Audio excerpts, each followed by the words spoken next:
दोस्तों, परीक्षा के बाद किसी भी परीक्षार्थी को इस बात की जिज्ञासा रहती है कि हम जिस परीक्षा में सम्मिलित हुए हैं उसका कट ऑफ क्या जाएगा और हमारा स्कोर क्या है। हम लोगों ने आज तक स्कोर के बारे में लगभग ये मुतमईन हो चुके हैं कि हमारा कितना मार्क्स बन रहा है।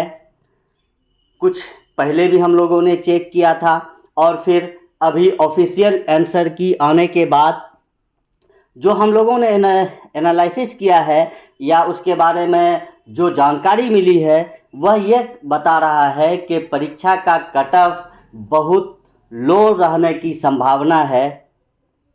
इसके कई कारण हैं जिसका हम लोग इस वीडियो में चर्चा करेंगे कि क्यों कम रहेगा और किस कैटेगरी का कितना रहेगा। तो सबसे पहले जानते हैं कि कट ऑफ किस बात पर निर्भर करता है।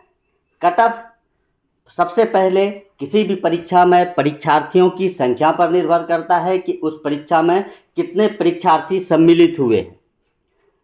तो इस परीक्षा में 1,19,000 परीक्षार्थी ही शामिल हुए हैं, जो किसी भी कंपटीशन के लिहाज से यह आंकड़ा कम है। दूसरा, प्रश्न की कठिनाई स्तर पर। प्रश्न के कठिनाई के स्तर को अगर देखा जाए तो कुछ प्रश्न 10% प्रश्न को यदि हम छोड़ दें तो बाकी प्रश्न मॉडरेट टू हार्ड है। 10% प्रश्न ही इसमें इजी थे, बाकी 90% प्रश्न जो थे वह मॉडरेट टू हार्ड थे, जो किसी भी आम परीक्षार्थी को सस्पेंशन में डालने वाले प्रश्न थे। यह भी एक कारण है। दूसरा कारण होता है कि विद्यार्थियों की प्रतिस्पर्धा, यानी उस परीक्षा में सम्मिलित होने वाले विद्यार्थी जो होते हैं वह कितने सक्षम हैं और कितने उन्होंने किस लेवल का तैयारी किया था। तो दोस्तों, हम लोग जानते हैं कि इस परीक्षा में अधिकांश जो है वह नियोजित टीचर या शिक्षक सम्मिलित हुए थे।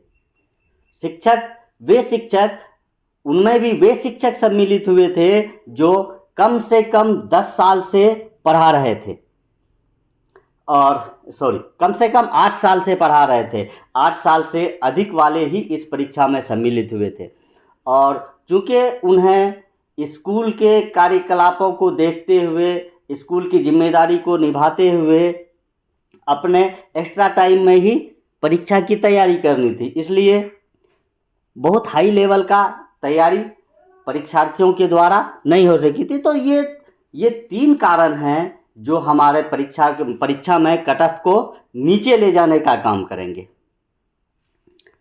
और देखते हैं कि किस कैटेगरी में मिनिमम मार्क क्या है। कट ऑफ कितना भी कम जाए लेकिन मिनिमम मार्क्स से कम नहीं जा सकता है। जो आयोग द्वारा एक निर्धारित किया जाता है उस निर्धारित अंक से अधिक ही हमें लाना पड़ेगा।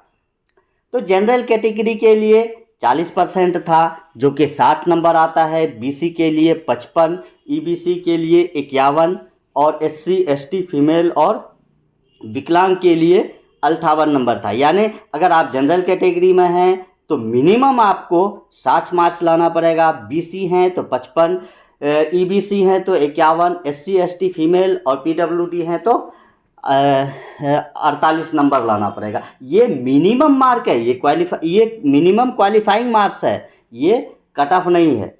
अब हम लोग आगे कट ऑफ पे चर्चा करते हैं। अभी जिस तरह से ऑफिशियल आंसर की आया है, इससे जिन लोगों के स्कोर बन रहे थे उसमें ऐसा जनरली देखा जा रहा है कि 5 से 7 मार्क्स सबके घट रहे हैं। 5 से 7 मार्क्स का अंतर आ रहा है सबों में।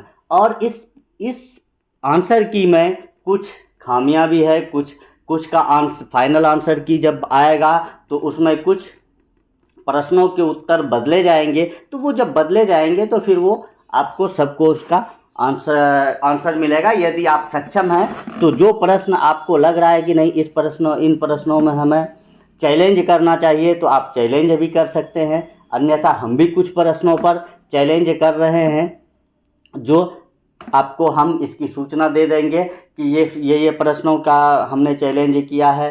और इस पे करने जा रहे हैं, उसका साक्ष्य भी दिखाएंगे। तो चलिए दोस्तों, अब हम लोग फाइनल कट ऑफ देख लेते हैं कि कट ऑफ क्या रहने का अनुमान है। ये अनुमानित कट ऑफ है और संभवतः यही कट ऑफ आपका फाइनल में भी देखा जाएगा। इससे बहुत अंतर रहने की बिल्कुल भी संभावना नहीं है। हम पूरी तरह से आश्वस्त हैं कि यही कट ऑफ रहने वाला है। देखते हैं कैटेगरी कट ऑफ मार्क्स क्या क्या है। जनरल कैटेगरी में 68 से 70 मार्क्स यदि आप ला रहे हैं और आप जनरल कैटेगरी में हैं तो आप इस परीक्षा में कट ऑफ के अंदर हैं। बीसी में 61 से 62 मार्क्स आप ला रहे हैं तो परीक्षा आप क्वालिफाई कर रहे हैं, आपका सिलेक्शन हो जाएगा। ईबीसी में 57 से 58 मार्क्स के बीच रहने की संभावना है। ईडब्ल्यूएस आर्थिक रूप से कमज़ोर वर्ग 10, इसमें 58 से 60 मार्क्स, ये परसेंटेज नहीं है, मार्क्स है।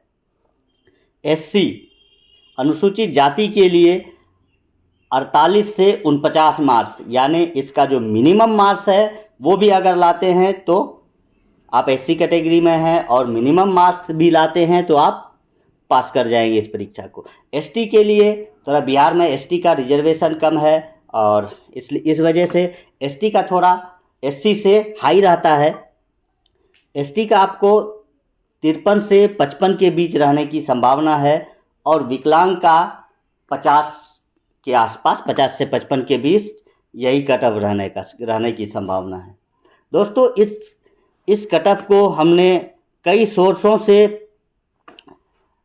पोल करने के बाद, पता करने के बाद और कई परीक्षार्थियों से जो हमारे संपर्क में हैं उनसे पता करने के बाद, उनके स्कोर्स को देखने के बाद हमने लगभग 1000 विद्यार्थियों के फीडबैक लेने के बाद ये कट ऑफ बनाया है। इसलिए इसमें अधिक त्रुटि की संभावना नहीं है, ये लगभग यही सेम रहने की उम्मीद है।